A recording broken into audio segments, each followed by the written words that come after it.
The Story of Kanag. When the rice had grown tall and it was near the time for it to ripen, Apanitalor and Aponibolinaean grew fearful lest the wild pigs should break in and destroy all their crop, so they sent their son, Kanag, to the field to guard the grain. Kanag willingly went to the place, but when he found that the fences were all strong so that the pigs could not get in, and he was left with nothing to do, life in the little watch house grew lonely, and the boy became very unhappy.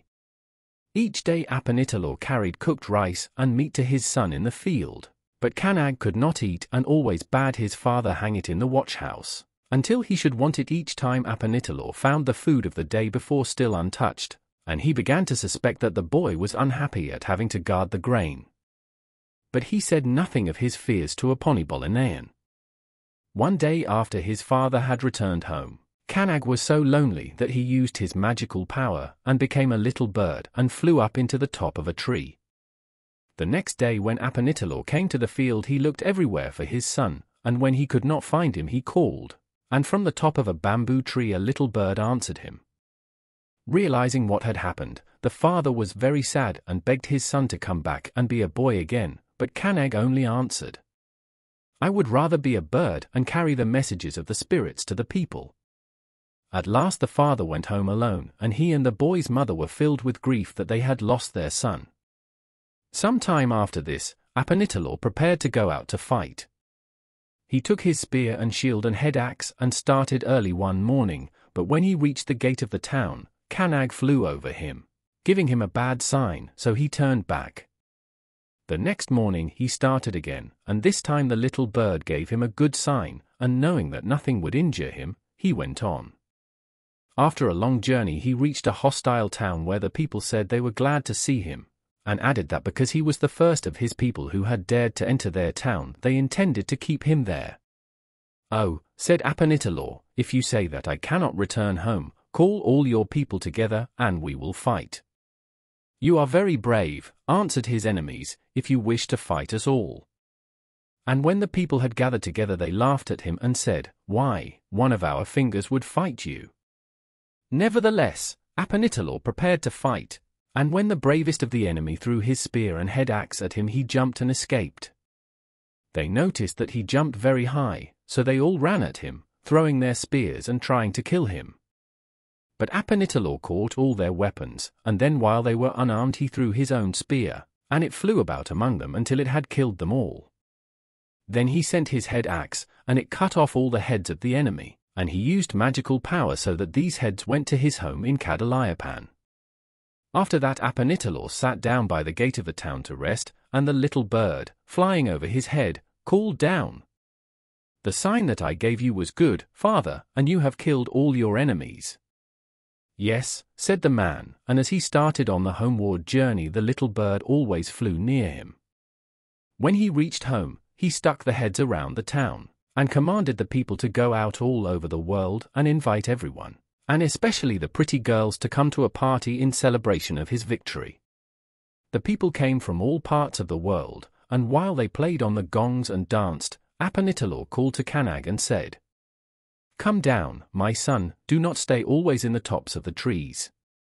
Come and see the pretty girls and see which one you want to marry. Get the golden cup and give Basi to drink."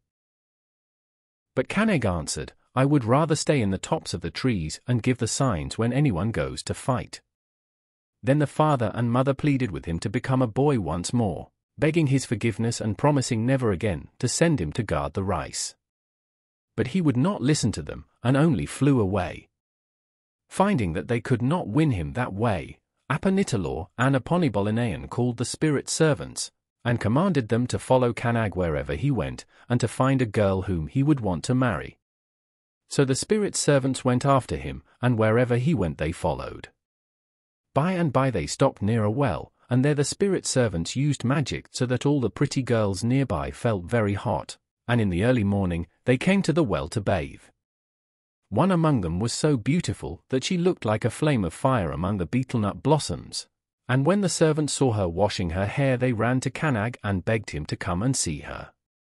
At first he would not listen to them, but after a while he flew into the top of a betelnut tree nearby, and when he caught sight of her, he flew into the tree above her head. But, said he to the servants, what can I do if I become a man now, for I have no clothes and no headband? Do not worry about that, said the spirit servants, for we have everything here for you. So Kanag became a man and put on the clothes and headband, and he went to speak to the girl. He gave her betel nut, and they chewed together, and he said, My name is Kanag, and I am the son of Apanitalor and Aponibolinayan. Then the girl said, My name is Depilizan, and I am the daughter of Bangan and Delonigan. When Depilizan went home, Kanag followed her, and he told her parents his name and how he had changed into a little bird. And when he had finished, he asked if he might marry their daughter. Bangan and his wife were greatly pleased that Kanag wanted Depilizan for his wife, but they were afraid that his parents might object, so they sent a messenger to invite Apanitalor and Aponibolinayan to come to visit them. As soon as Kanag's parents heard that their son had become a man, they were very happy and started at once to go to him, carrying many fine presents. Before arrangements for the wedding could be made, it was necessary to decide on the price to be paid for the girl.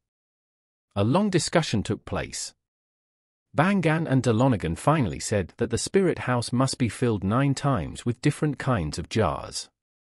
When this was done, Delonigan raised her eyebrows, and half of the jars disappeared. Aponibolinayan used her magical power, and the spirit house was filled again, and then Delonigan said to her, Now the web of the spider shall be put around the town, and you must put gold beads on it. If it does not break, Kanag may marry Depilizan. When Aponibolinayan had put the gold beads on the thread, Delonigan hung on it to see if it would hold. As it did not break, she declared that the sign was good, and Kanag and Depilizan were married. Then the people played on the copper gongs, danced, and made merry for a long time, and when they returned to their homes, Kanag and his bride went with Apanitalor and Aponibolinayan.